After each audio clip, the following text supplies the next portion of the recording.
What up, everybody? Episode 19, Inside the Ties. Remember, I'm doing the series. I'm going from 1 through 10 of the things that you can go from being a sneakerhead to being in an ownership position. So we're at number 9, but I'm going to combine these last two, which is develop sneaker-related technology, apps, websites, etc. And I'm going to combine that with buy more than one freaking brand. Now, I could have cursed there, but I'm not going to. Basically, diversify your closet. So let's get into it real quick. What do I mean by developing sneaker related technology? Um, Everybody's flipping shoes. If everybody's flipping shoes, nobody's buying shoes. In other words, the resale market is actually dying off because there's such a good amount of product that's out now that's still available that no one really has to pay for resale anymore. Shoe sales are still doing well, but flipping is not really something that you can kind of hold on to and say, yeah, that's what I'm going to make my money doing. You have to create something that's so unique and so different that people will gravitate towards it and use it. Now, more than likely, you're still going to have to do a ton of advertising to get people to whatever it is that you're making. But a good example is, and I talked about StockX before. Now, in the previous episode, I talked about StockX and I said, will StockX be successful? This was probably 6 or 7 months ago and they were getting ready to launch, and they've gone through some changes and they've updated the site, but StockX provides information that is vital to whether you're going to buy or resell a pair of shoes. So it's something that nobody else has. Now, is it doing very well? I think StockX is probably making one of the biggest mistakes you could make, and that is relying solely on the resale market for its business platform. So if you go to StockX's website, when you go to another website, chances are you're going to see an ad for StockX. That means that they're running a ton of ads on Facebook, a ton of ads on Google AdWords, and they're trying to get you to come to their product. And that's because they've got an investment. But that's the good thing. They got an investment. They came up with a platform that was so unique. Somebody decided to take millions of dollars out of their pockets and give it to them so that they could run this website. Now, another platform, GOAT. I don't know if you've heard about GOAT. More than likely, if you're in the sneaker world, you have heard of it because it's basically an app that allows you to quickly sell your sneakers online. Now, unlike StockX, there's not a whole lot of checks and balances with. Well, yes, there is. GOAT's actually pretty good, but this is what I want you to understand about GOAT. GOAT received a $12 million investment. So here are these guys that created an app for you to buy your kicks through, and it earned a $12 million investment. Meanwhile, we're all sitting around trying to figure out how to sell the next shoe or flip something to do something. And these guys came up with a technology that was based on what we all love is sneakers and how to get those sneakers quicker and faster and sell them to people.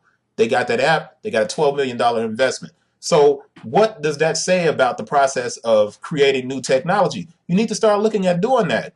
So if you look at ARC, I've done the website. You'll see Lasco on here.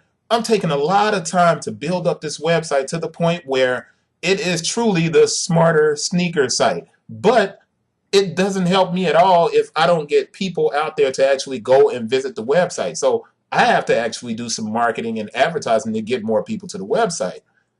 But the fact is I have the website up. And there's information here that if you're on the big guys or the hype beasts or the soul collectors and all these different sites, they may have some of this information, but they won't have all of these different types of things on here. I'm doing some very in-depth kind of analysis about sneakers. What I want people to do is become a whole lot smarter about this thing. All right. So you need to sit down and start analyzing what it is you love about sneakers and start to develop ideas that could potentially earn an investment or earn a share of revenue. So that's it for number 9. Let's get on to number 10. Buy more than one freaking brand. Diversify your closet and you open the door for more innovation. All of you dudes out there that act like you just can't live without Jordan or can't live without Adidas and you're stuck on one shoe, when the time comes for you to create your own thing, you just shot yourself in the foot. And I can't stress that enough. It's getting really ridiculous to see guys fight for a brand that's a $1 billion brand and diss these smaller brands. because eventually you might want to come up with something of your own. And if you are dissing all of these different things when you make your stuff, what do you think is going to happen to you? You got to stop doing that. I'm not asking you to buy stuff that you don't like. I'm saying diversify your closet, because if you do so, it opens the door for more innovation. More innovation means prices come down, everybody's happy. You see what's happening with the market with Adidas resurging and bumping Under Armour out of that #2 spot. You're starting to find your Jordans, your Air Maxes, whatever it is that you like about Nike, you're starting to find those shoes at a cheaper price. You know why? Because you opened your closet up to something else.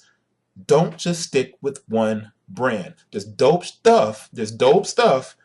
Coming from everywhere. Diversify your product. If you do that, you can start making your own shift to becoming a boss as well, because now you might be able to create something that the people might want. That's it for this episode. I'm not keeping it long. I appreciate you guys for checking it out. Inside the Ties may be a little bit different next week, but next Tuesday I'll see you. I'm going to be working on some other stuff. Go to the website, www.arch-usa.com.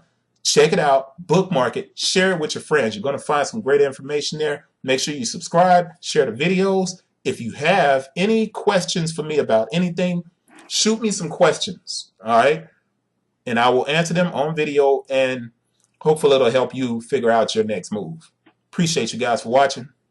Peace.